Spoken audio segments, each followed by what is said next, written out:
You're listening to The Scrimmage with Daniel Hargrove and Justin Domashevitz.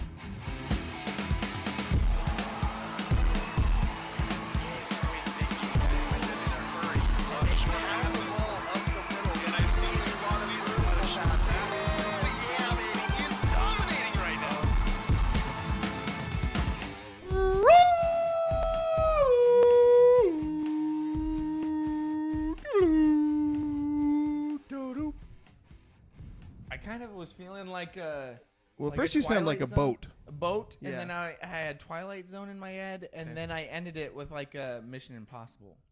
What was that about? What's Mission Impossible? What? Is that a movie?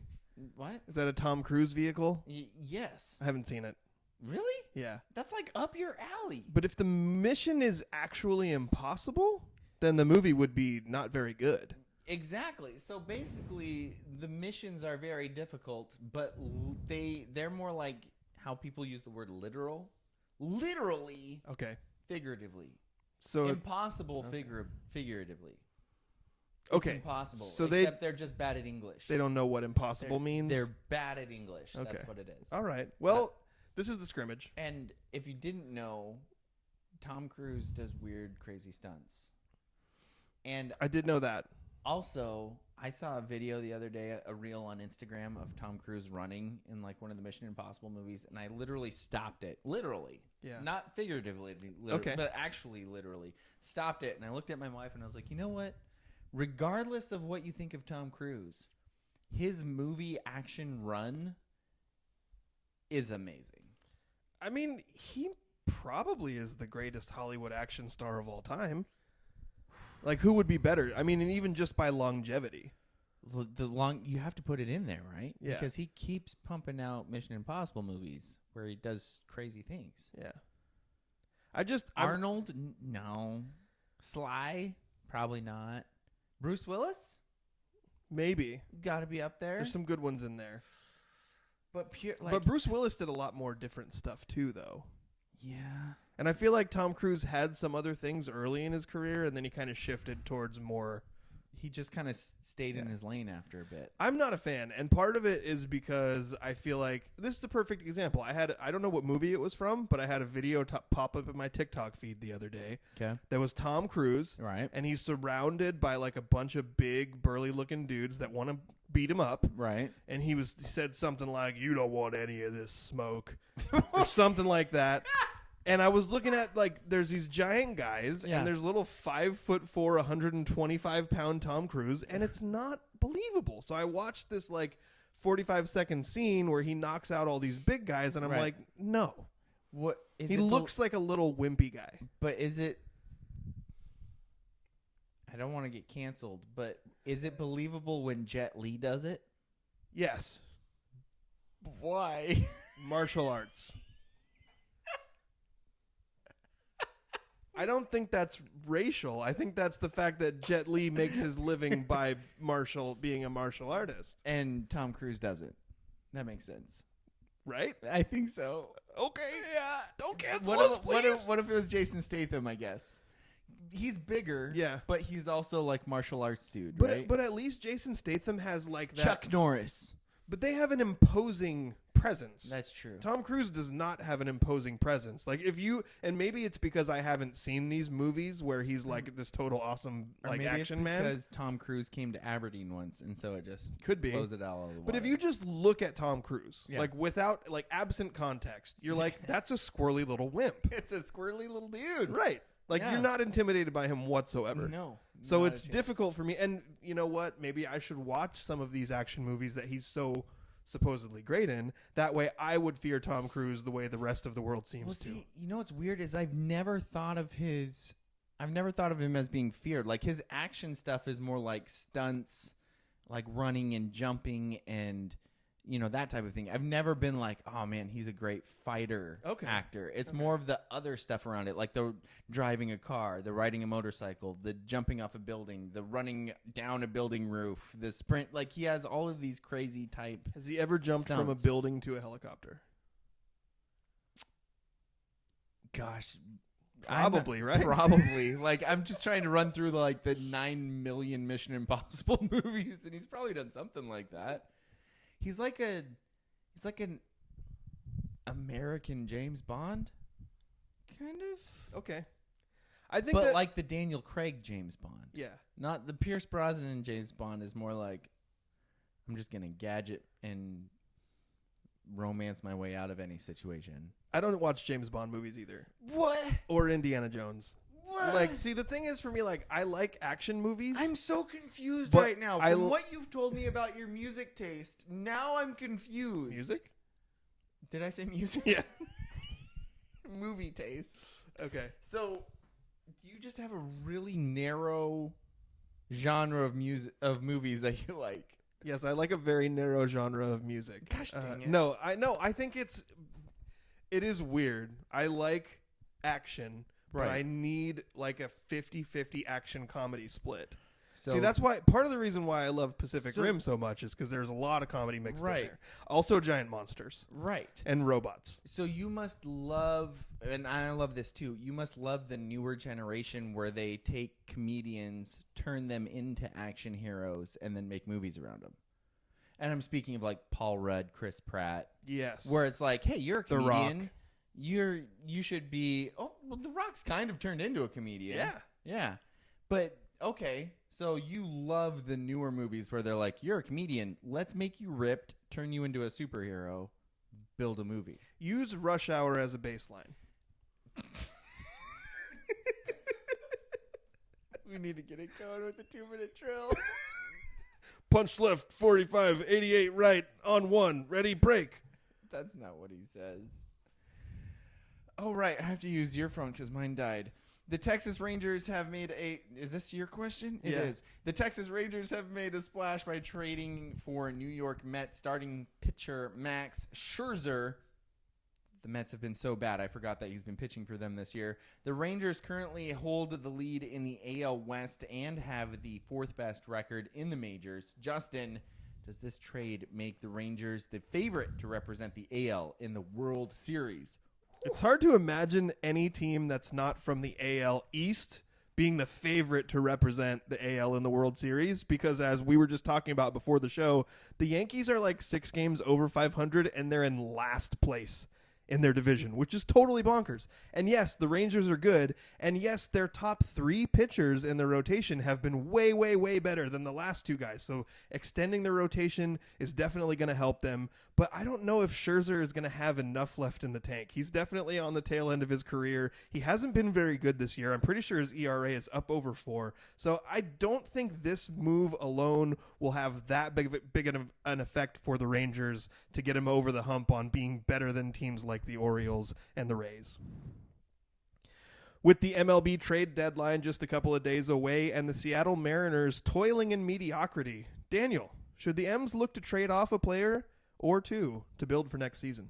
You know, I don't think it's going to be necessarily specifically to go for next season. Well, actually, maybe for next season. They're not going to trade for like 19-year-old prospects. I would not be surprised if Paul Sewald and Teoscar Hernandez got traded for guys who are either just starting out in the majors or right about to get to the majors. It makes me scared because the last time they did this, it was like, hey, let's trade Kendall Graveman for Abraham Toro. Yeah. And Graveman just got traded again. Yeah. So that's the type of thing that I think is going to happen, though. And then we just have to hope that it's not Abraham Toro, but it's someone who's actually good. Because that sucked. Yeah. Indianapolis Colts running back Jonathan Taylor reportedly has requested a trade. Justin, should the Colts acquiesce to his request? I like the word acquiesce. Yeah, a little editing on the fly. Little Pirates of the Caribbean there.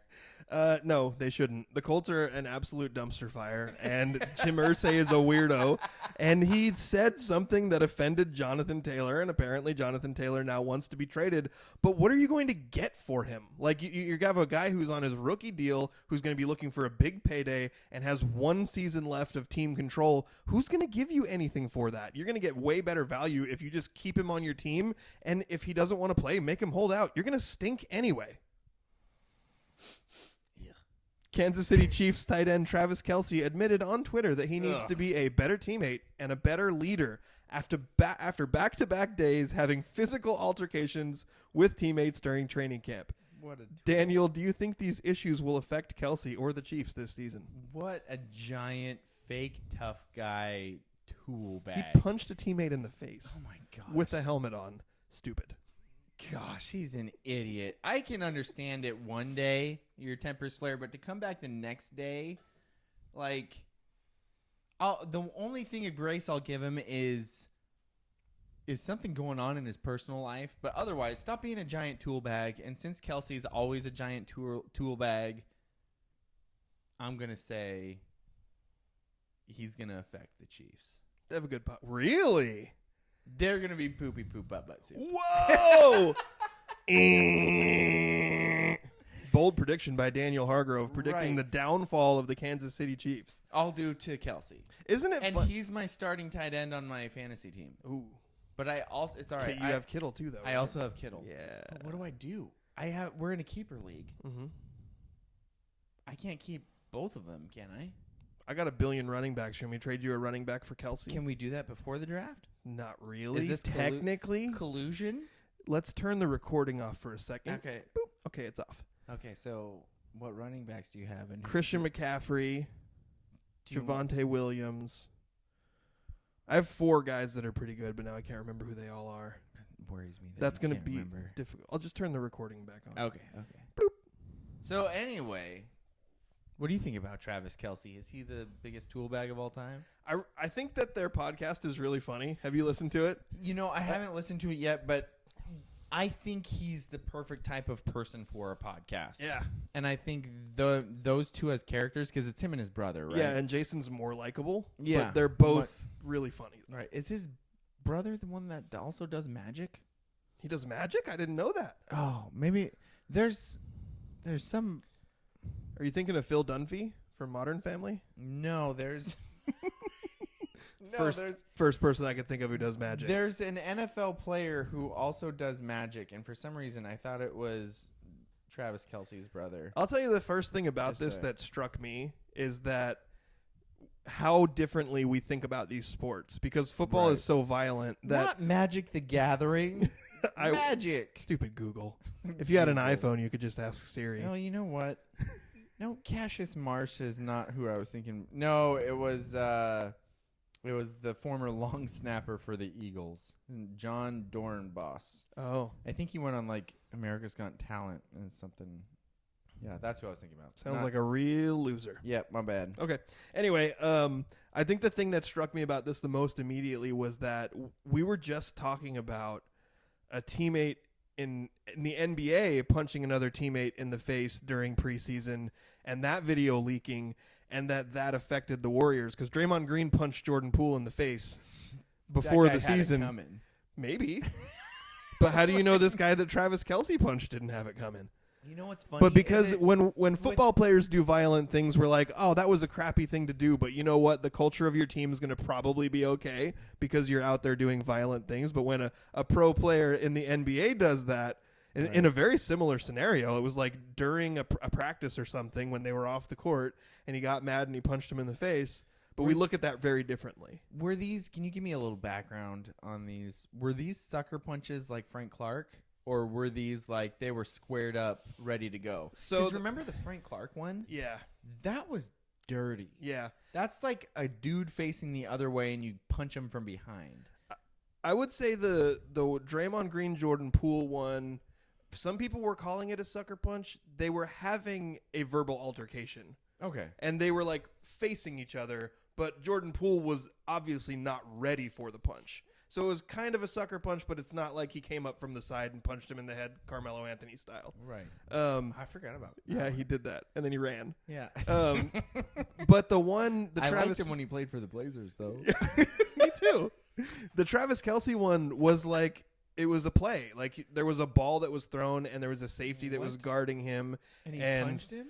The play was over, and I think I watched it, and I didn't think what the safety did was like weird at all. The play was over, and he kind of like bumped him and put his hands on him the way you see the many practice plays end. Right. And Kelce got pissed about it for whatever reason. I don't know if something happened before that, but then he turned around and punched him in the face mask. So dumb. But again, like, the guy wasn't right. Maybe that's the difference, is if he had punched somebody who didn't have a helmet on. Because right now you punch somebody who had a helmet on, so you just look like the idiot. You're a moron. It's like Kellenic versus Cooler. Except I understand the Kellenic versus Cooler more because I've hit inanimate objects before. I try not to hit ones that hurt me. But you think of a cooler, you don't expect to break yourself hitting a cooler because you expect it to move, right? Well, there's a reason that in our group chat, Andrew called that a Justin injury. Because I once literally broke my hand punching an inanimate object. Yikes. What was the object?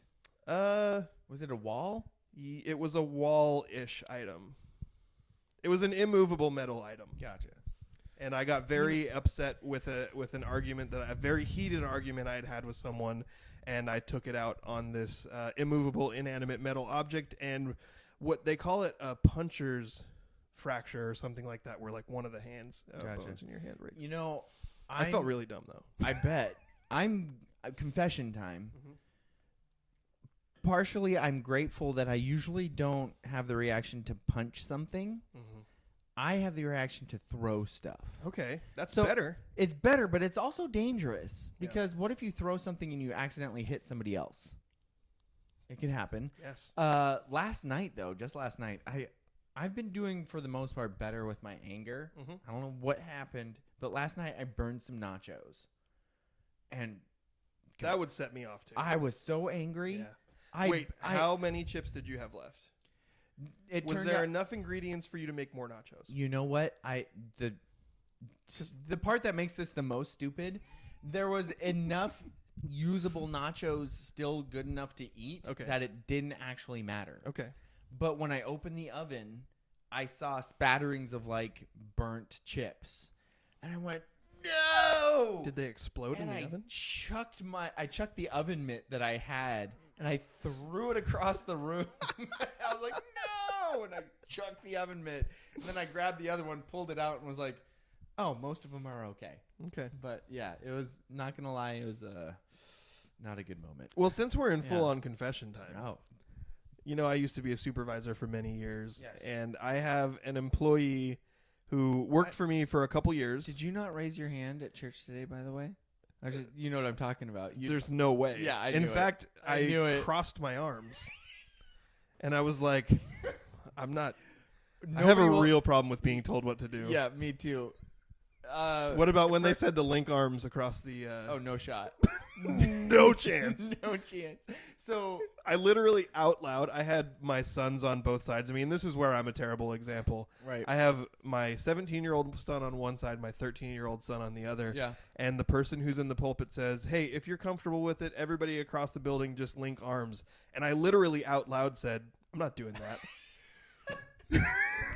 You know what? I've got the same streak in me. Like, if they're like, okay, let's pray, I'll probably bow my head and close my eyes. Yeah. If somebody tells me, all right, every head bowed, every eye closed, not a shot. No chance. No. My eyes are up and open. Yeah. I'm like, what are you doing up here? You want my eyes closed? Sorry.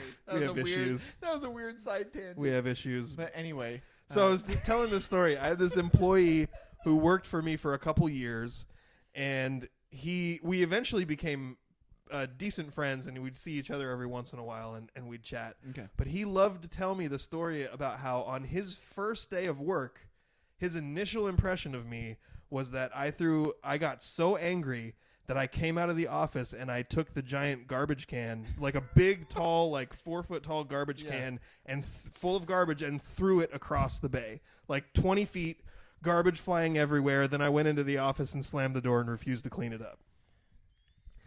And so not only did I do that, which I won't deny that I did it. Right. I was very angry. Yep. But then he would just bring it up every time he saw me. Yeah. So I think we have both grown a lot from our anger issues. Mm-hmm. As I just confessed, I still have some growing to do. Because of the nachos. Yes. If Andrew was here, he would probably play the Glory Days thing Glory right now. Days. But the only time I missed an inning of time my junior and senior year of baseball was I lined out to the first baseman. Like, I'm talking a line drive right to the first baseman, and I came into the dugout and just slammed my helmet into the, like, just chucked it. And my coach was like, nope, you're benched. And then I was like, oh, I need to change my attitude. And so I did, and like turned into like Mr. Encourager after that. And so when there's an injury, he was like, okay, because you changed, you can come back in and we need you. But that was all an act, though. Oh yeah. I'm still no. If he had asked you to raise your hand, you'd have been like, not doing that. Not doing that. No. But yeah, anger's been an issue, and throwing things has been the main outlet. Okay. Where I tend to chuck stuff, not punch things. Yeah. I think I'm a little scared because I've heard of people breaking their hands. Yeah, don't do it.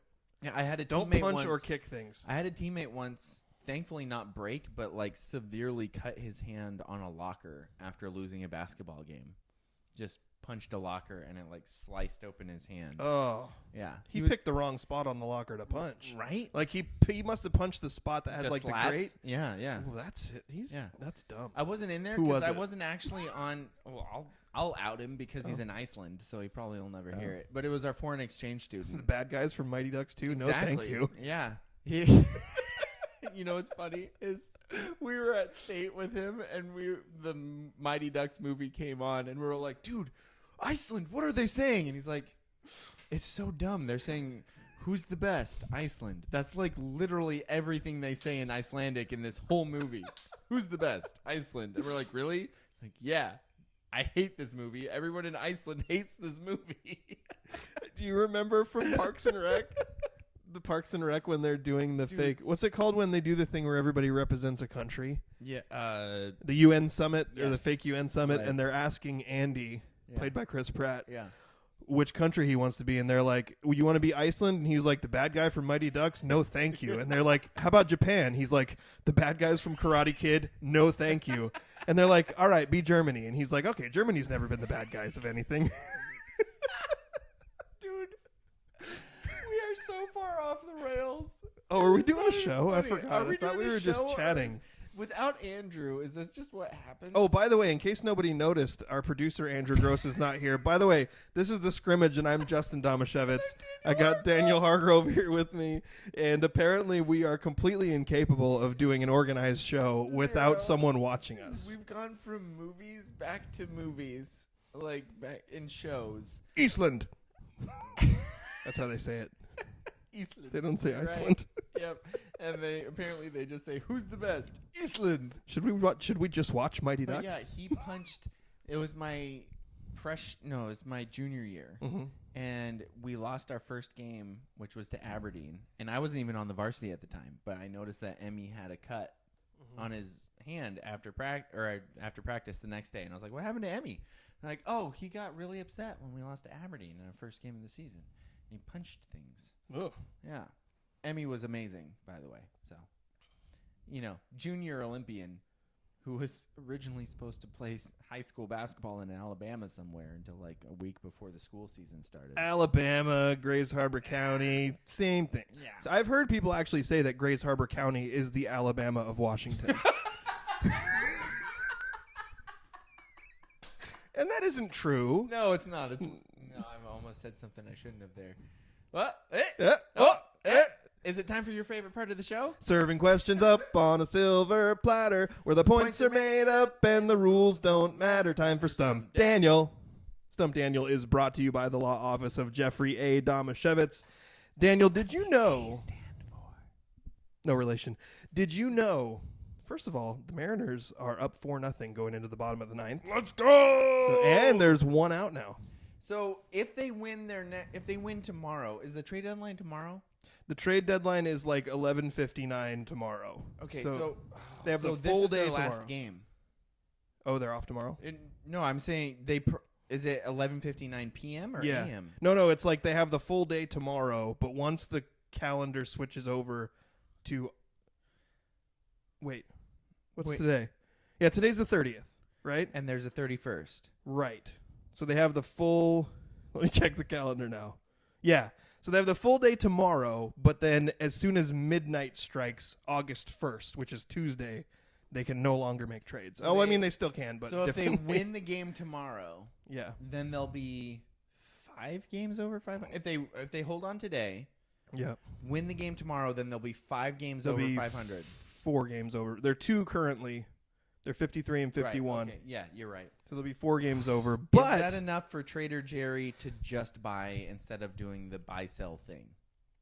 no, he's I gonna don't know. do that. He's gonna do his thing because they're Right. essentially in the same spot they've been in previous years. Yep. The only difference is that this was the team they were building towards. So this is the Exactly. team that's supposed to be winning. Yep. And then Teoscar and Colton Wong and really everybody decided to poop themselves. Yeah. Except for Jared Kelnick. Right. Anyway, sorry.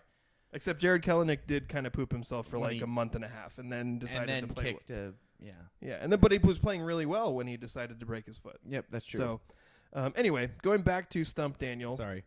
No, I appreciate the sidetrack. We do have a little segment we're going to talk about the Mariners later in the show. Okay. Did you know, Daniel, that last week was Shark Week?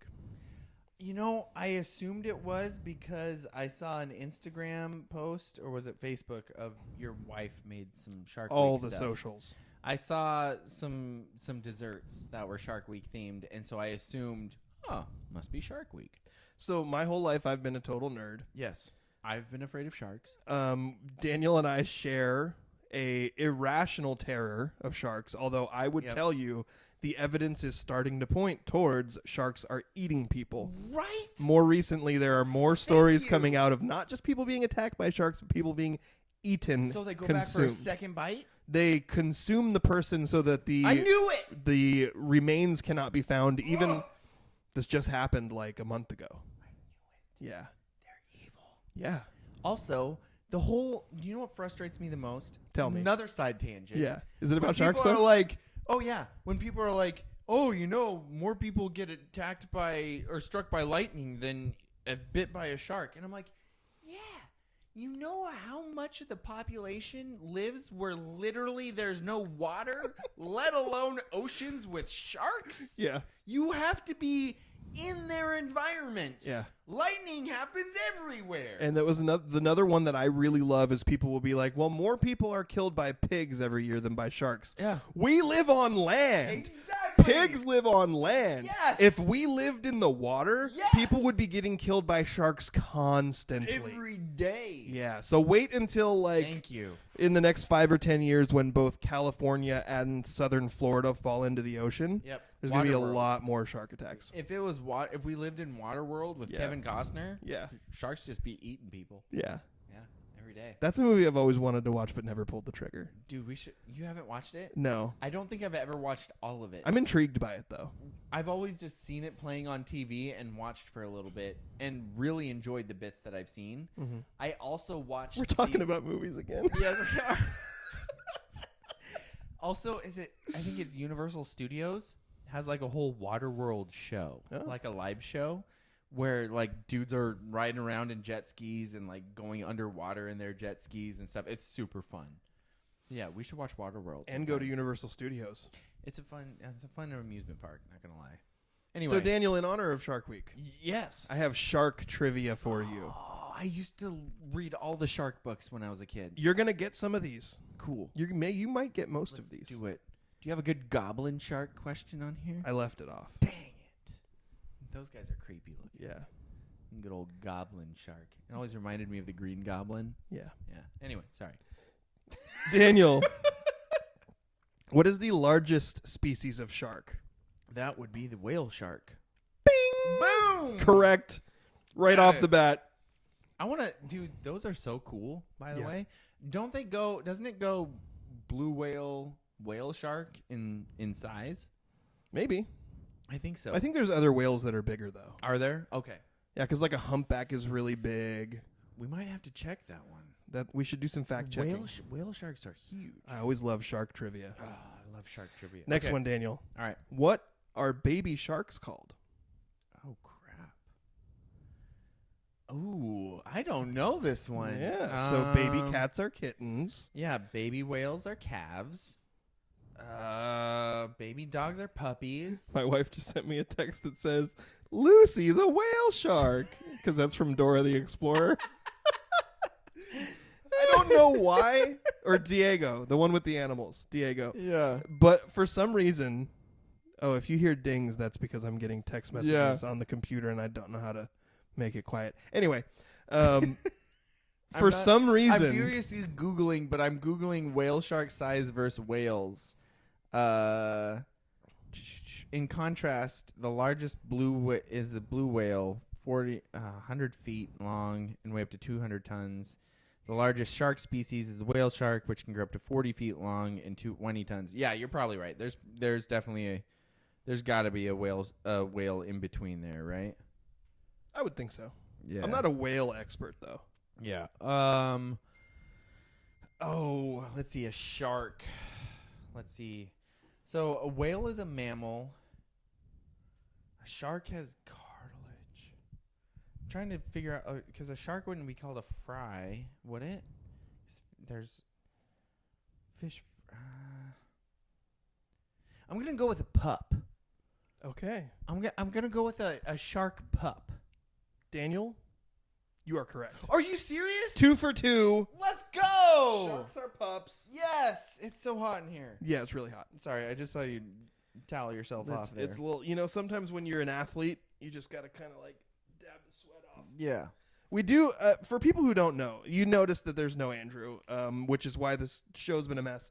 But also, if you're watching the video, you'll know we're in a different studio. We are at my house currently in a completely new setup.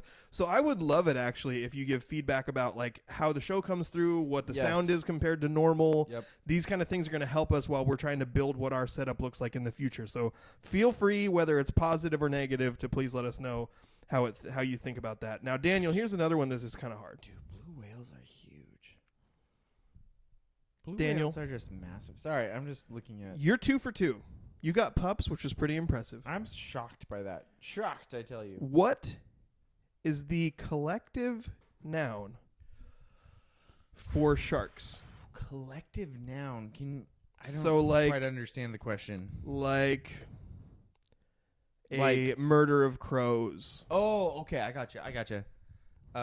So a murder of crows, a pack of hyenas, Yes. or a pack of wolves. Yes. Gosh, there's some good ones. Remember when we did a trivia about We this did, once? yeah. Yep. It was really fun, but I don't think we included Flock. sharks. Let's And this see. is a tough one because there's no Herd. I did a little research on this. There's no like universally accepted this is what it is, and there are several that people use, but there's one that is generally considered the primary one. Okay. So there's the school of fish. Mhm. There's a pod of killer whales, right? Yep. Does it go similar to those? Well, and it's interesting because sharks technically are fish or are very closely related to fish. They're closer to fish than other things. Fish Correct. have bones. Sharks have cartilage, which my nerdy little 6-year-old self vastly impressed a guy at a museum once with that. But sharks also have vertebrae. Oh, I didn't know that. Yeah, but not hard bones. Yeah. But soft cartilage. Yeah, the little bendy bittier Yeah, nose. yeah. Maybe it's because I had a big nose. In fact, actually, the vertebrae of the shark, when scientists are trying to determine the age of a shark that is deceased, they look at the vertebrae, and they can count the rings on the vertebrae like you count Ooh. rings on a tree. On a tree. Yeah. That's cool. I'm going to go with a... Gosh, sharks... Okay. So, school of fish, pod of killer whales. I'm going to go with a... I want to think of something creative here. Okay. Because I think sharks are evil and devious. They should have what a group of crows is called. It should be a murder of It should be a sharks. murder. But Yeah. I feel like this isn't it, but I want it to be a coven. I want it to be a coven of sharks. Is that witchy? Yeah. Like, did you go Witch- dark magic yeah, on I did. me? Yeah. Okay. Witches have covens. I want it Um, to be a coven of sharks. It is not correct. Dang it. You. What's a legion? When- Oh, that would have been better. Why did you go from witches to demons? Because they're sharks, man. I should have gone legion. Ah, you missed opportunity. If you watch Shark Week, they spend an entire week trying to portray sharks as happy. beautiful Yes. creatures that you can coexist with, Yeah. and you went straight to witches and demons. Yes, I did. And I love it. By the way, most of them, goblin shark excluded, those are freaky looking words I can't say. Just so you know, I'm really resisting the urge to make a D's Nuts joke. You keep saying goblin. Sorry.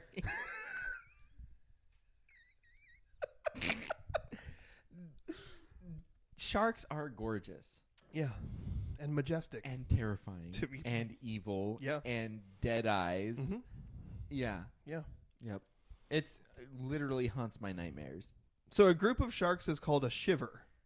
What? Which you wouldn't have guessed. No, get that out of here. But Unless there, you're shivving someone. I'm going to give you many other terms that people use to describe a group of sharks. Okay. School, which is one that you mentioned. Shoal. A frenzy, which I think is more like when they're frenzy would have been a good guess. herd, a gam, Yeah. a grind, I can see grind. or a college. Get Like here with sharks are intellectuals. Yeah, get out of here.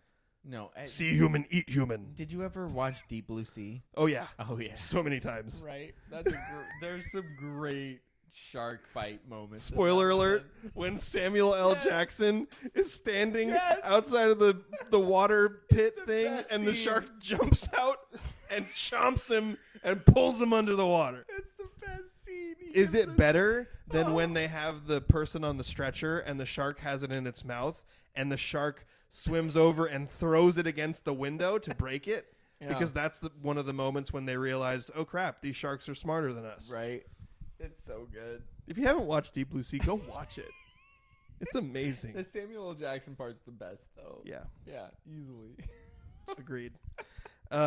Anyway, It's so Daniel, I've got a few more questions shocking. shark related. I love this. Have we talked for like 4 seconds about sports? I know. And we've been talking about movies and sharks. Andrew's Daniel- gonna be like, "What did you guys do?" Daniel, what's the fastest shark? In our defense, it's at least it's summer. Yeah, So the sports topics are light. true. And the fastest shark, get out of here with that question. It's the mako. Everybody should know this. Okay, so you're right. Can you tell me specifically which type of mako is the fastest type of mako? You've already got the question right. This is Okay. like bonus points. It's bonus points. Blue? Short fin. Short fin mako is the fastest, and Okay. depending on which source you look at, they either can travel speeds of up to 45 or up to 60 miles per hour. Stop. Yeah, in spurts though. That's nuts. Yeah. Is blue is that a type? Did I say an actual type, or was I just winging it to the point of winging it? I'm going to say you're right. I have no idea. Okay. Short fin mako, stupid fast. Yeah. You're screwed. Yeah. That's the thing, right? Like in all these movies, they're like, swim. And I'm like, you're screwed. Well, what most people don't know, that have even those who have watched Deep Blue Sea, they don't remember. Right. Those were makos. They were like giant genetically mutated mako sharks. Forgot about that. Yeah, Right. not great whites. Yeah. Hmm. Yep. Little known fact that no one cares about but us. Well, it's funny because like I have had this argument with Andrew Mhm. multiple times where Have I'm you? like, no, this Not this argument. I'm presenting an argument. Okay, gotcha. I have always said I have more of a shot against a cougar than a shark.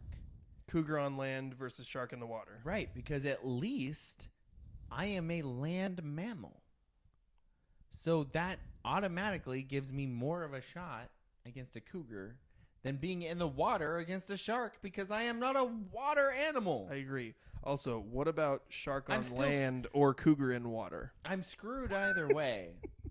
But I think I could survive against a shark on land. could you survive against a shark? I could. Okay. Yeah. Yeah. So what if it's a Sharknado? Daniel, what commonly known shark can survive in freshwater and saltwater? glad you said commonly known. Yeah, I didn't want to go super obscure. Yeah. This is a shark that if you watch Shark Week, you hear them talk about it very regularly. And it's one of the sharks that you will most commonly see sighted in rivers, which is terrifying. When you're in fresh water, you would think there shouldn't be able to be a shark there. Exactly. But there's sharks everywhere. You go swim in Lake Aberdeen, Lake Sylvia. Is there sharks? There's sharks in there. There could be. There are. There are? Yes. Wait, you said that as if it was fact, and now I don't want to go do baptisms in Lake Aberdeen in 2 weeks. You'll probably be okay. I don't like that. Yeah. Did you know that a record-breaking great white shark was caught like under the Chehalis River Bridge No. in the 70s? Oh, wait. I've seen that picture. Yeah. Yeah. Yeah. Yeah. Yeah. Sharks be everywhere, man. Everywhere. So it's between two. I'm a little concerned. So I'm not guessing at the moment, but it's either, in my mind, it's either a tiger shark or a bull shark. Okay. And I'm just going to go snap decision, bull shark. That's correct. Bull shark is correct. French You're doing toast. really well. You're 4 out of 5. Yes. I got 2 more questions. Dude, One of them's multi-part. did you know that we were going to be so off the rails by you mentioning sharks? And did you know I was Yes. this excited about sharks? Yes. Okay, cool. Yeah. I'm glad you knew that about me. Daniel, what is the world's slowest shark? Okay, so I feel like I've watched something about this shark. If you watch Shark Week, you definitely have. It's been a while since I've watched Shark Week. I don't think I'm going to get this right. Well, it's not super fair because there's something like 450 species of sharks. And this is not one of the main ones, but it is a pretty well-known one by people who care about sharks. Okay, so I'm going to say, isn't there a shark that lives to be super old because it's just super slow and its heartbeat beats really... Some people say they can live up to 400 years. Right, okay. I don't know the name of it, but I'm just going to guess a name that I've heard of, and I don't think this is right. Okay. Nurse shark? Nurse shark is different. Okay. But what's the name of the shark that I'm thinking of? And is that... It's called a Greenland shark. Okay. It's the one that lives in Arctic temperatures. Right. Its average speed is slower than 1 mile per hour, but it can travel at bursts of up to 1.6 miles per hour if it's chasing prey. 1.6. So me on the base paths in softball.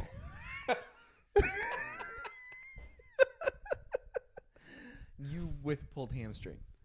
Maybe. Yeah. That's really slow. But, okay, so that's the Greenland shark I shark. was thinking about, though, Yeah. right? They're pretty big. They have giant mouths. And they have a super slow heart rate. Yes. And they live to be like 400 years Yes. old. Fascinating. Yes. So cool. Last question. Okay.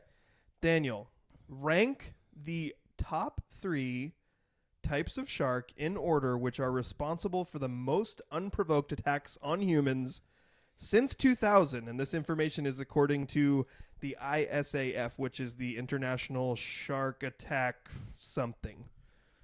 Unprovoked. Yeah. Most of the shark attacks on this list are unprovoked. Okay. I'm going to go with tiger. Number 1. Yes. Okay. I'm going to go with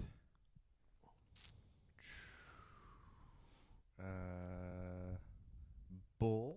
Okay. Number 2. And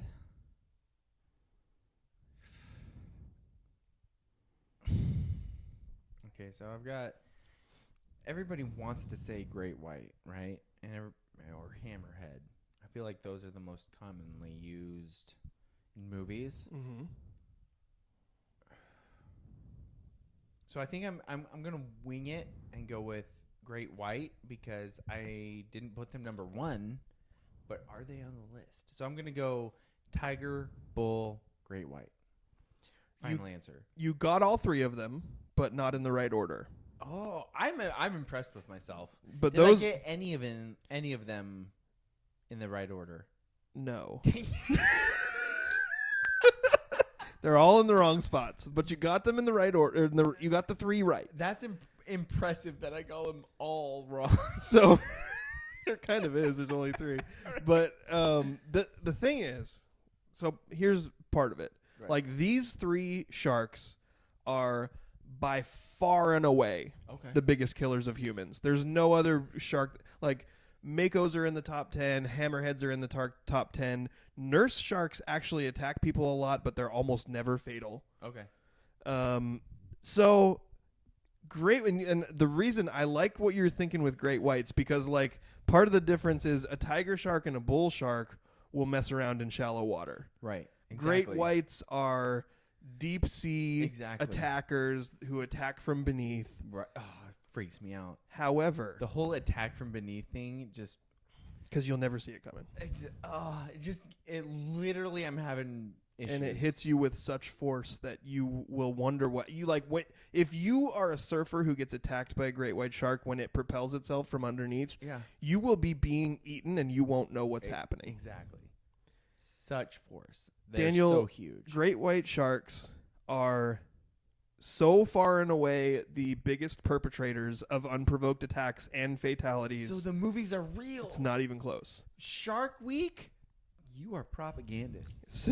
Since the year 2000, which I think is when this particular database started collecting data, Makes sense.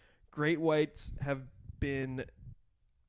perpetrated 100. I like perpetrated because it makes them sound like criminals. Yeah, perps. 194 unprovoked attacks, 69 fatalities. Dang. Tiger sharks are second. Okay. 66 attacks, 29 fatalities.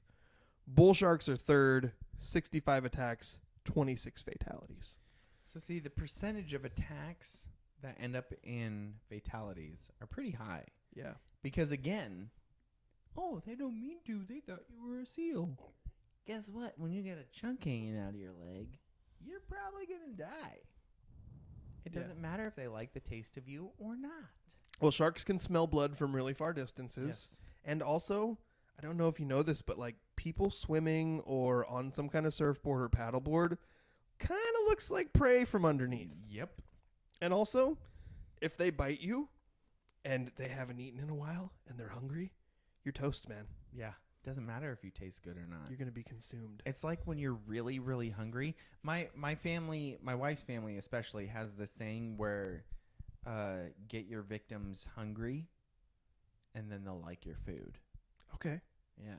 Because if you make them wait, then they're really hungry. Victims? And they'll be like, yeah, they call them victims. You can imagine the Gross family. Yeah. When they get hungry, they're being victimized because they want food. And so if you get your victims hungry, they'll love your food. Me want food. So bad. It's like if you want to feed your kids whatever you're serving for lunch, but they don't want to eat it because kids are picky and annoying. Yeah. When they get hungry enough, they'll eat the food. Exactly. Even if it's vinegar and onions. Great whites are evil. That's what I took out of this whole thing. Yeah. Their shark dead eyes roll back and they bite you. Well, I think that based on this conversation that you think sharks are like borderline demonic. Like there's some kind of evil spiritual stuff going on. Yeah. They're the worst. Well, we're gonna take a quick commercial break. Not a real one, actually, for us. Like we don't get a break. Do we? Are you sure? Well, you could take Can one. I not run to the bathroom like I usually do? You could do that, but you have to make a weird noise, like what, when you're on your way out. Commercial break.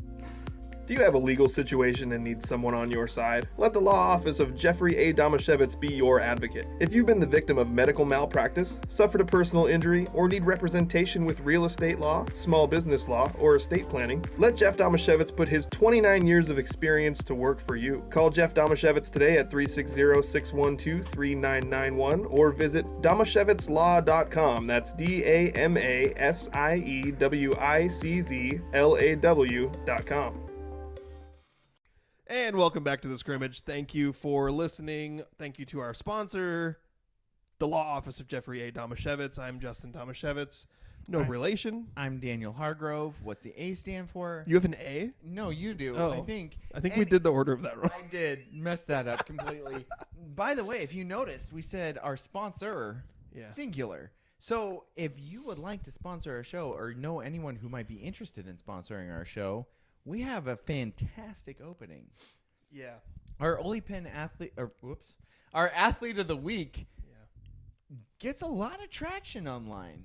And we get a lot of interest, a lot of views. So if you know any business owners or anything that would be interested in sponsoring our show, helping us promote the hard work of local athletes, message us, get a hold of us somehow. We're looking. And I'm excited about where we're going to go from here. Yeah. I'm freaked out because it's been the same for a long time. But new opportunities breeds some other better stuff. Success. I said success. You looked at me like I said something else. Different. I'm going to play that back. I'm pretty sure you said something different. Anyway, if you're considering sponsoring the show, just don't listen to what happened for the last 30 seconds. I'm going to cut it. Starting over. 3, 2, 1. No, just kidding. Anyway, we don't have a lot left to talk about. We touched on Mariners a little bit. Yeah. But I think digging into, like, were players to be traded?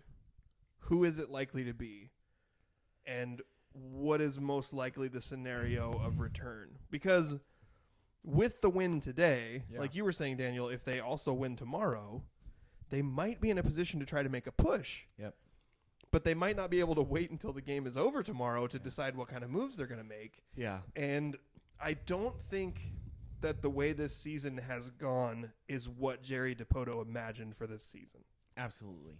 You had so many players who were expected to at least maintain what they have done before, if not take a step forward, that didn't. And I think that caught them extremely far off guard. They expected Julio to be at least second half Julio, and for the first half he wasn't. Now it seems like he's turning into that player again. Over about the last week and a half. Exactly. Yeah. So that's been hard for him. Ty France, they were expecting to be healthy Ty France, and really he hasn't gotten back to who he used to be before the injury last year. Eugenio Suarez seemed to be on a regression. Teoscar, regression. Colton Wong, abysmal. Like, all of these things have not gone how they expected them to be. And that has put them in the position they are in now, with them catching a little bit of fire right now. But is it too little too late for this trade deadline? If you were 100% buyers, you would take, okay, we have these prospects, and we would trade them for major league talent now. But instead they find themselves in this weird middle ground where they might trade some of their major league talent for young major league talent who might not help you this year. They might, but they might not. But they're expected to help you next year or the year after that. Preferably next year. I don't think Jerry's going, our core is screwed. We're just going to go 5 years down the line. Thankfully, we have Julio under contract for the next million years. We'll be fine. But I think he might look at it as, well, this year didn't work. What can I do to help the team next year and the year after that? One of the biggest trade chips they have, excuse me as I slur my words together, is Paul Sewald. I know some people might get really upset when they're like, we can't trade Paul Sewald. He's great. He has been extremely effective. I do not view... Everybody's been comparing him to Kendall Graveman. I think those are two very different animals. Effectiveness, they've been similar. Paul Sewald throws mid-90s and has shown the propensity of when games are actually on the line, not just his closer role in the ninth inning when they're up by 3, but in the actual high leverage positions that he finds himself in where the best players on the other team are up. He doesn't have that 100-mile-an-hour fastball. His slider is really good, and he's been pretty darn good in situations, but I would be okay with selling high on Paul Sewald. Even though he has another year of arbitration remaining. Yes, I'd be okay with that. I think this is the perfect time to trade him. So I view this differently as Kendall Graveman because when they traded Kendall Graveman, they didn't have a Munoz. Mm-hmm. They didn't have a Matt Brash. They didn't have a Prelander Baroa. he was the only, like, they had a good bullpen, but they did not have a guy who threw 100 miles an hour with a ridiculous stuff that was just going to strike people out and a sinker that was going to make sure that they didn't hit a home run to win the game. They didn't have that at that time. So when they traded him, it wasn't like, oh, they sold high, which they did. But they got Abraham Toro. They got Abraham Toro, which was frustrating. And then they're like, oh, look, we got Castillo back. Castilco, as The we Russian. call him. Diego. And that hasn't worked out great either. But they were hoping that he had that extra stuff. But then he ate the extra stuff. exactly. Chowed down on it. But now they have Matt Brash. They have Munoz. They have Prelander Baroa. They have these guys with ridiculous stuff to go along with success, and what they've seen. And so I see Paul Sewald more as an anomaly that personally, I think when he goes someplace else without the Mariners system, and because he was not good before he was a Mariner, I don't think his stuff transfers to a different system Or ballpark. Whereas Kendall Graveman throwing 99 to 100 with a sinker does.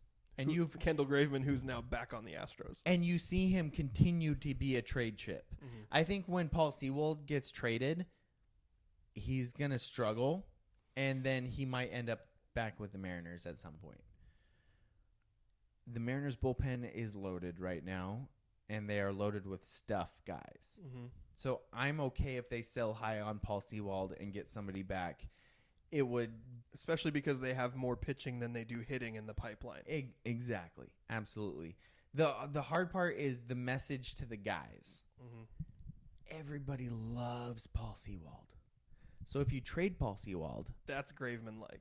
Everybody loved Kendall Graveman. Exactly. That's Graveman-like, and that's the worry. I wanted to cry watching Kendall Graveman find out he had been traded. Exactly. He looked devastated. Just totally wrong. And it made the clubhouse a very bad place to be for a few days. And I honestly think it'll be similar with Sewald. Mm-hmm. Personality, clubhouse-wise, it would be really similar. Talent-wise, I think it's completely different. And that's why, as a fan, I would be okay with Sewald getting traded. Whereas when Graveman got traded, do you remember how mad I was? Yes. I lost my crap. Well, that was partly because Jerry DiPoto was a liar. Yeah, that's true. He said that the team had earned the right to be added to, and then he traded away their best bullpen arm. Exactly. And their best bullpen arm, who was the only bullpen arm they had at the time that had ridiculous stuff. Yeah. So let's talk about the other big name that keeps coming up, which feels like the most logical trade piece, which is Teoscar Hernandez. Right. Because this is a guy who literally is in the last year of his deal. Yeah. And if you're the Mariners, you probably were hoping, at least on some level, this guy's going to explode. Like, he's shown all this potential. He's going to blossom into the player that we know he's capable of being. And then we can offer him this massive extension. Right. And instead what you have is a player who is still showing all the potential, but not achieving higher than he did previously. Yeah. So the Mariners have to feel weird. They have to feel a little hesitant to want to give him a big deal or offer him like a massive extension. But he is valuable enough as a hitter to be able to get good value in a trade. Right, and he hasn't been bad. No, right? but just like he's sadly hitting 239 is not bad when your production numbers are good. Yeah. So in today's day and age, what he's doing is not bad, but it's not what you were hoping he would be. You were hoping that he would be like a true cleanup hitter. Exactly. Who would just be hitting dingers left and right. Yeah. And he was gonna provide protection in your lineup, and he was gonna be everything that you hoped a cleanup hitter would be. Exactly. And he hasn't turned into that. So he's a big trade chip, and I think you're okay with that, knowing that Jared Kelenic has taken the next step that he has. And maybe you use him as a trade chip. Another one, Justin, has been Logan Gilbert. Do you pair those two together? That makes me feel sad. It makes me feel sad too. But as you mentioned, what's the Mariners pipeline filled with? Pitchers. Exactly. Yeah. So let's say you send Logan Gilbert and Teoscar Hernandez away, and you get a legit young outfielder who's what you wanted Teoscar to be. Well, and isn't Teoscar the reason why they don't have as many hitters in the pipeline? Because didn't they trade away a couple of their top position players in that trade? Wasn't it Marte? No. You're thinking of Luis Castillo. Oh, that was a Castillo trade. Yeah. Okay. So their big splash, which was a huge splash last year to get Castillo, was they traded away Marte. And gosh, I can't remember. I feel like there was somebody else good in There's that two, one, but I couldn't remember the name. It was their two best shortstops. Yeah. So that's why they're not. But again, those guys wouldn't have been ready this year, and they probably wouldn't have been ready next year. So, do you trade away your strength, even though it's a major league strength, to maybe help your major league club with hitting? I mean, if you're looking at from like a purely, like we get, as fans, we get attached to these guys. But if you're looking from like a pure roster construction standpoint, you give up a Logan Gilbert to get more bats. Exactly. Which is what you need coming up that can help you immediately. Yeah. So, like, I understand the concept of that, but I also believe that, you know, we've had a couple years as fans to really get attached to Logan Gilbert, and I think that would be very poorly received by fans if he were traded away at this point. It would, but do you consider that if you're the GM? I consider it. Yeah. Because think about this. Next year's rotation, let's take Logan. Let's say you traded Logan Gilbert for some bats. Dear Lord, hopefully they're good bats. But think of next year's rotation. Luis Castillo, Robbie Ray. Forgot about him. Right? Exactly, because he's been hurt all year, but he'll be back. So Luis Castillo, Robbie Ray, George Kirby. Kirby before Ray? Probably. Yeah. Probably. Okay, so Castillo, Kirby, Ray. Okay. Miller. Woo. Do you see a problem with that rotation? Not really. Exactly. And then Emerson Hancock at any moment feels like he could be brought up. And then somebody gets hurt, you got Brash to throw in there. Marco Gonzalez. Let me know where your problem is with this rotation. My problem would be if they underperform, which is the same problem you'd have with any rotation. But like from a talent standpoint, that feels fine. Exactly. Yeah. And Logan Gilbert was not a part of any of those names that I put in there. But I like him. He's big and tall, and he throws hard. I love Logan Gilbert. But if that's your best trade chip in the starting rotation, go for it. If it's I don't want to get rid of Kirby. I think his upset. I like Kirby better than Logan. Bryce Miller, sure, trade him. Wu, sure, trade him. Gilbert, sure, trade him. Emerson Hancock, sure, trade him. Basically, I don't want him to trade Kirby or Castillo. Everybody else, if you trade one of them and you get actual bats back, do it. Especially if that bat is Lars Nootbaar. Have you heard that name before? That sounds made up. It's the best name ever. His name is Lars Nootbaar. Okay. Do you know what team he played for in the World Baseball Classic? The Fig Newtons. You would think the Fig Newtons. Yeah. You might even think Norway because his name is Lars Nootbaar. Yeah. Japan. Oh. Do you know who else played for Japan? Is it Shohei Ohtani? I want to bring in as many Japanese players as possible because if I traded for Lars Nootbaar, maybe he's friends with Shohei Ohtani. Did you hear? I want to give Shohei all the money. All of the money in this. Like, you're a Shohei stan. Oh, gosh. I am a Shohei simp. Like, whoa. Give me Shohei. That escalated. He's the best. I don't care if they were like, hey, Shohei, we'll make you the first $1 billion player. B with $1 billion. I'd be fine with it. Easy to spend other people's money. Exactly. It's not my money. Okay, so did you hear Colin Cowherd? Gosh, he's what an idiot. No, you'll like this one. I like this one. Yeah. Did you hear him saying that they should trade draft picks for Shohei Ohtani? Yeah, and then when you can't trade draft picks? No, you'll like this What one, a though. tool He was bag. making the argument that Shohei Ohtani may have had the greatest single day of any athlete of all time because he pitched a complete game shutout Yep. And then hit hit 2 home runs in the next game. Yeah. So, like, when a pitcher throws 5 innings, they don't pitch again for another 5 days. Exactly, yeah. But he pitched a whole game at the top level possible. Yeah. Well, I mean, not a perfect game, but a complete game. A complete game shutout. And which then complete games are unheard of these days. You would think a normal man who had just pitched a complete game shutout, even if they were a hitter, the team would be like, you know what? You just pitched back half of the doubleheader, take the game off. Exactly. He didn't. No. And he hit 2 home runs. 2 dingers. He is the greatest athlete of our lifetime. Can you think of I don't want to say it because he plays for the Angels. Are you saying for Shohei? Yeah. But what if he doesn't next year? What about Bo Jackson? Is Bo Jackson in our lifetime? When did he stop playing? 80s. Both sports. Probably 80s. Yeah. So he's not my lifetime. I was born in 89. You're like 3 years younger than me. Yeah. So, but this is okay. So let's try and make the comparison for other sports. Okay. This is like a quarterback playing safety. Well, Deion Sanders played both sides of the ball for a little while, but he wasn't particularly good at offense. Yeah. This is like, but he played special teams. That's true. He was great at that. Yeah.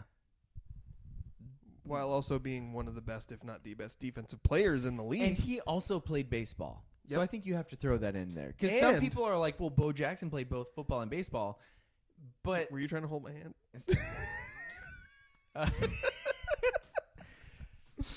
We're sitting way closer than we normally do. You like it. Somebody brought up that this would be like a goalie playing forward in the games where they did not play goalie and being the best scorer on their team. People are trying to make a soccer comparison? No, hockey. Sorry, okay. Hockey.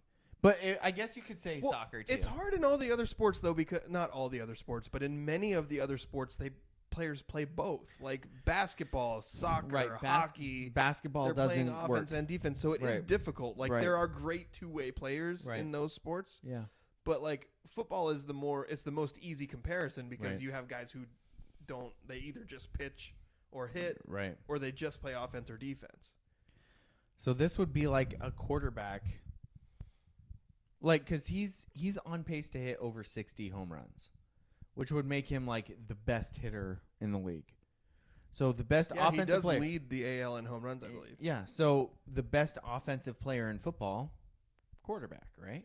So this would be like Patrick, but like a quarterback who only plays once every 4 weeks. No. See, I'm making the different comparison. Oh, I see. Okay. So his offense. Oh, because is like a quarterback. Okay, I got so you. I'm shifting it because the easy way to look at it is he's throwing. So a thrower in football is the quarterback.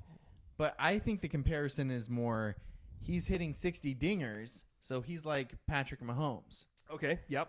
I'm His with you. Pitching is like he played linebacker or safety and was like a top 10 linebacker or safety. So he pitched like Patrick Mahomes and he played safety like Quandre Diggs. But once every 4 weeks. Or do you think that doesn't count because that's what being a pitcher is? It would be more like he played half of a game. Okay. So like they put him in when it matters. Okay. Which I also don't why don't they do that in football? Like think about this. Prime Cam Newton. Mm-hmm. Remember the Titans style. They're like, screw it. Best athletes on the field no matter what. On kick return or whatever. Or defense. Okay. They were putting offensive guys on defense, defensive guys on offense. Remember the Titans. Why is DK Metcalf not rushing the passer in 2-minute drill situations? Do you remember why the Dolphins-Patriots game Because this is a thing that Bill Belichick does when he thinks there's going to be a Hail Mary. Yeah. He puts Gronk out there. And there was a play where the Dolphins were like, all right, we're not going to get a Hail Mary. Let's throw it short and juke the pants off of Gronk. And they scored a touchdown and they won the game. Right. But that is brilliant by the Dolphins. And it But made Bill Belichick look stupid. Which it did. But I how many times appreciated. has that worked out for them knocking or Calvin? Remember when Calvin Johnson used to be Hail Mary defense? Yeah. If you know that they're going to throw a Hail Mary, of course. Put Shohei Ohtani in. Yeah. So think of DK Metcalf playing D-end in that situation. Does it matter? Is he going to get juked out? No, because all he is doing is rushing the passer. That's literally all he's doing. Now I want to see it. Right? Right? You just put him on the blind side, see if he can get around the left tackle. It would be the best thing you've ever seen. A dude who runs a 4.26 rushing from the end, and oh, by the way, he's 6'4", 250. Yeah, and he eats Wouldn't nothing that- but candy. Bizarre. So But anyway, weird. so that's who Shohei is. Okay. Shohei is Yeah. a defensive end who gets 10 sacks a game or 10 sacks a season, So and he's Patrick Mahomes. Shohei is Patrick Mahomes if he had DK Metcalf's body and was put in high leverage situations on defense. He's Patrick Mahomes built like Javon Curse. Ooh. Do you remember? Yeah, of course you remember Oh, Javon yeah, Curse. the freak. He was my favorite. He was good for like 2.5 years. Exactly. Shohei Ohtani is Javon Curse on defense, Patrick Mahomes on offense. Okay. So yeah, you But pay can him- he punt? Because Cordell Stewart did that. I forgot about that. That's sweet. I bet Shohei could punt. Yeah, he probably could. He's the best. Yeah. Shohei's not human. Did you see that clip? Did you see that clip of Matt Chapman saying, "Why did you pitch to him? He's the only player on their team that can hit." Yes, I did. Yeah. Has anybody counted how many fingers Shohei Ohtani has? What? Because it has been said that What? Where are you going with this? it has been said that Nephilim had 6 fingers on each hand. Is it possible? You said he wasn't human. I went straight to You went supernatural, unhinged straight- supernatural theory. Yes, you went straight like the show. Yeah. Yeah, I like that. Next So time you watch anyway- him play, when he grips the bat, try to count how many fingers he has. Anyway, he also, the other interesting thing about Shohei Ohtani, since we're down this rabbit hole, is the amount of Japanese revenue that you'll get from him. He literally pays his own salary. You'll get so much money that it doesn't matter how much you pay him. Could pay him $2 billion. He will pay for himself. He is a double unicorn. Which I know that makes it sound like he's just got 2 horns, but he's a unicorn in that he is one of the best pitchers and hitters in the league. But he's also a unicorn in that you can pay him however much he wants because guess what? His Japanese endorsement deals are going to be more than Ichiro. You know, ancient unicorns were just references to rhinoceros. Because if you look at the old, like when the Webster's Dictionary was created, You just melted my brain. if you look at when the right out my earballs. when the old Webster's Dictionary was initially created, Yeah. the definition of unicorn was an animal which has 1 horn. Rhinoceros. Rhinoceros. Or It a has narwhal. shifted the definition. What about narwhals? Good point. Narwhals swimming in the ocean, causing a commotion because they are so awesome. Sorry, I'll stop. The definition of unicorn has changed over the years, is what I'm saying. Like Yeah. now, it's a magical horse creature with a horn. When it Gotcha. used to just refer to any animal that has 1 horn. We really need to move on, don't we? Where's Andrew? What time is it, dude? We need to get to local stuff. You know what? Luckily, there's almost nothing. We have, and I did post this on our socials. This has been a train wreck, but also one of the most fun shows that I've ever had talking about. The Mariners should spend literally $1 billion takeaways from our conversation. Yep. The Mariners trade Seawald and literally spend as much money as possible on Shohei Ohtani. $2 billion, I think is what we said. $2 billion Yeah. with a B. Yeah. Yeah. If you want to go Joe Biden with it, million, trillion, billion, zillion. do it. Any number of made-up words Yes. could come out of his mouth at any moment. Just go So- for it. So local sports-wise, not a lot happened. There's some stuff that we talked about last week. Yeah. So last week's Athlete of the Week was Renasia Burtonshaw. Stud. Yeah. She went and competed in Eugene, Oregon at the National Junior Olympics, and It pains me that it's at Eugene. yeah.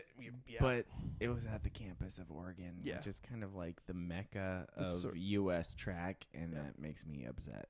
But so good for Renasia, Renasia ran, I believe, a 13.14. which is slow for her. It's slow for her, but it's still really fast. It would still beat me right now. So She makes fast people look not fast. she didn't qualify past prelims, but that was in large part because even if she had run like the 12:78 that she had run to qualify, Yeah. she would have finished in like 30th place because Bonkers. the times at that meet were insane. The winner was a 12 flat. Jeez. We're talking about like junior high age girls. It's insane. That girl, Yeah. just going to throw this out there. 12 flat girl, probably going to be on the Olympic team. Okay, I thought you were going to say steroids. No, I'm Okay. saying Olympic team. Yeah. She's So probably going to be running in the Olympics in like 5 years. So congratulations to Renasia. Yeah. Huge accomplishment. I'm sure she was probably a little disappointed about how she did there, but like what she did to qualify for Mhm. that was massive and Insane. something to be incredibly proud of. Absolutely. We also talked last week about the Elma Little League Intermediate All-Stars team who made it past state to the regional tournament Down in in Arizona. Arizona. They won a game. They won their first game, and they ended up losing the next few games in pool play, and then they got eliminated in their first game of the single elimination bracket. But again, like the way it ended doesn't diminish how you got there. Like the Absolutely. fact that they were able to get to that point Yep. is absolutely insane. Mhm. So congratulations to Elma Little Yep. League. We also had Jared Fry, Yes. who was another junior Olympian. He got on the podium twice at National Junior Olympics, That's awesome. which is super cool. Yeah. 8th place in the triathlon and 4th place in the high jump. If you want any more information on that, check out our socials. I posted it on there. Jared Fry from Ocean Shores, absolute stud in the 9 and 10-year-old division at the Junior Olympics. And if you want to meet the legend, come to our church league softball games on Friday night. I saw him at the field, and I was like, "Hey!" And he looked at me, and he was like, gave me a weird look, and I was like, "Good luck in nationals." And he was like, "Thanks, weird guy." Yeah. Yeah, no clue who I was, but that's okay. Yeah. Yeah. Saw his dad, though. Yeah, met his dad. That was nice. His uncle I played football with, Okay. and I'm pretty sure I played against his uncle in baseball, Okay. but not positive. There's a lot of athletic fries out there. Also weird that I played with burgers. So I played with burgers and fries. Oh, my goodness. I really just needed a Coke. Oh, boy. I'm sorry. I'll make that joke every time. I'm gonna make sure that I get this next thing right, because the last thing we have, Montesano's girls team, as part of their summer program, is playing in a tournament this weekend, girls soccer. Right. And they have If you two didn't teams. know, they're really good. They're really good. Yeah. Yeah. They advanced past Mark Morris. Take that, Mark Morris. Yeah, which is Take that. a generally the Mark competitive 2A Morris school. Monarchs, Yeah. which for some reason have the mascot of a lion instead of a butterfly. I want to give Mark Morris a really hard time, but we went down there to cover some regional basketball at one Yeah. point, and they were so nice. It Like, was pretty much the best. their athletic director, like every person we dealt with there was just really incredible. They Yeah. were very complimentary of our teams that came from Grays Harbor. They're Yep. just really nice people. Also, my wife's family, my wife may have like a cousin's husband who is a basketball coach for them too. So let's not talk bad about Mark Morris. We'll save that for Tenino. Monarchs. Yeah. Yes. We'll save all of our bad stuff for Tenino. But Monty beat you. So Montesano in a semifinal for this tournament beat Mark Morris 3-2 with all 3 goals coming from Mikayla Stanfield. Nice. She scored on a penalty kick, on a long shot from outside the 18-yard line, and then in the final seconds of regulation with the score tied at 2. She scored on a header. Let's go. And won the game in the semifinals. And I Nice. didn't see an update today. They're playing in the title game today, but I don't know what time and I don't know what happened. But I do know hat trick over Mark Morris in a semifinal game for Monty girls soccer. Coach Stanfield, why have you not sent us an update yet? I'm not calling out Coach Stanfield. You should. Yeah, He's it might affect your kids. Bigger and stronger than me, Yeah. so Yeah, probably shouldn't do that. he's a real nice guy. Is he? Yeah, real nice guy. I feel like when kids are good athletes, their parents can't be nice guys, can they? Don't they have to be like really hard, like military people? No, that's wrong. Oh, okay. Good Yeah. to know. Yeah, I will lighten up on my 2-year-old. yeah. then. Okay, good. Your 2-year-old, by the way, who's pretending to hit a phantom ball, running fake bases, and Yeah. sliding into fake home Yes. because he's a legend. Have you also seen him do his slow motion swing? No. Because he's watched highlights, and so he'll literally go slow motion swing. You know what's scary? He's now started to do bat flips. Okay. I need to stop watching highlights with him. You know what you need to do? There's about a half dozen videos out there of people doing bat flips, and then the bat hits them in the head. Okay. Show him some of those. Okay. That way, at least he understands there's another side to bat flips. Gotcha. Good call there. Okay. But no, Anchor. And I think I might have, I don't remember if I told this story on the show last week, but when I showed up to pick you up from Andrew's parents' house, Yes. and your son came out, and he doesn't like speak in full sentences, but he knows how to communicate. Yes. So he had a baseball. He had a baseball bat in his hands, and he looked at me as I was walking up, and he walked out, and he was like waves at me, Yeah. makes a noise, Probably, and or then da. he something like that, Yeah. and he starts walking away, Yeah. and then I watched him, and he turned around and looked at me like, okay, why aren't you following me? So I was like, oh, you want me to come look? And then he didn't say yes. He just turned around and walked, like, Right. obviously. Yeah. Duh. So I followed him to a baseball, like a T-ball tee Yeah. that had no ball on it. Yep. And That he Andrew made with he- his own bare hands. exactly. Yeah. And he wanted to show me his phantom swings. Yes. So he swung a few times that where the ball would be. Yep. And I was like, that's a good job, buddy. That's a really good looking swing. Legend. Oh, you know what one of my biggest worries is that he's not going to be good at baseball, and not for my part, but that it just breaks his own heart, you know? Yeah. It doesn't even matter if he's good, it matters if he loves it. Right. Does he enjoy playing? Yeah. Yeah. Because if you enjoy the grind of baseball, it doesn't matter how good you are. It matters that you play it as long as you possibly can. Right. Absolutely. You know what he's recently started saying? Hoop. Ooh. Hoop. Ooh, he's getting And- buckets? Yeah, he wants to go out and hoop. And I say, Anchor, do you want to go hoop? And he goes, duh. Hoop. I'm going to teach him how to say Kobe. Kobe. Yes. When you take a crazy shot, Kobe. Kobe. So far he likes baseball, golf, and hoop. And yeah. You haven't introduced him to concussion ball yet? No, he's caught footballs. Okay. He's caught footballs. And I had a former football coach come up to him once and say, let me see your hands, young man. And then say, oh, you've got your daddy's hands. You don't know it yet, but you're going to be good. Okay. So I don't know. We'll see. He's good at catching footballs, but That counts we'll for see. something. We'll see. Well, I once had a 7-year-old son who, in coach pitch, proclaimed to me, hitting doubles is easy. So you I got remember that story. to monitor Yeah. these scenarios. Yeah. for sure. Anyway, I think that's probably going to wrap it up for today. Did we name an athlete of the week? Oh, wait. I'm pretty sure our other nominee is Ryan Burnett, who hits dingers. Oh, yeah, he does. He hit a real far home run against our team on Friday. Real far. Real He far. also hits real far home runs in 5-on-5-on-5. Yeah. Which, if you don't know what that is, it's a lot of fun. It's a lot of fun, but it's also a lot of activity. It is. Dude. It's softball for people who don't like sitting. Right. Yeah. I didn't know that I liked sitting now. Yeah. But Justin, I like sitting. Yeah. I had to play outfield, pitcher, and hit all in one game. And we do still have to name an athlete of the week, but I feel like it's fair to just mention that as you were simultaneously coaching our church league softball team on Friday and also pitching, right, and trying to manage everything all at once, there was a point that I looked over at you and you had a child in your lap and you were telling everybody where to go. And I was like, how about I pitch for an inning?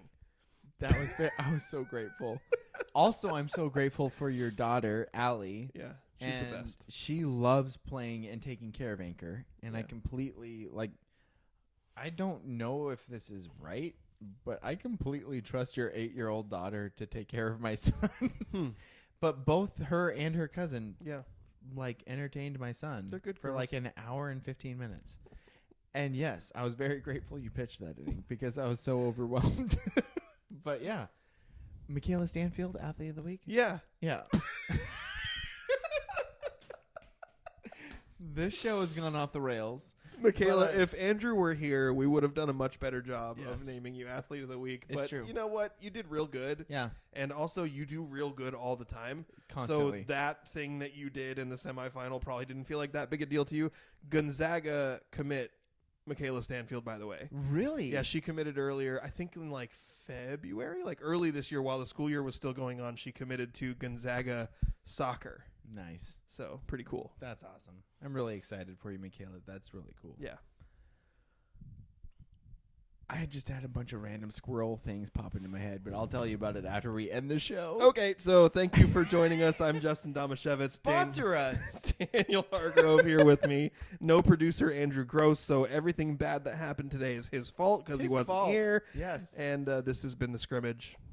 So bye. Bye. He's sailing. We didn't talk about that at all. I know. He's doing something really cool. He's doing awesome stuff. Yeah, let's not tell anyone He's about at it, though. He's at the Northwest Championships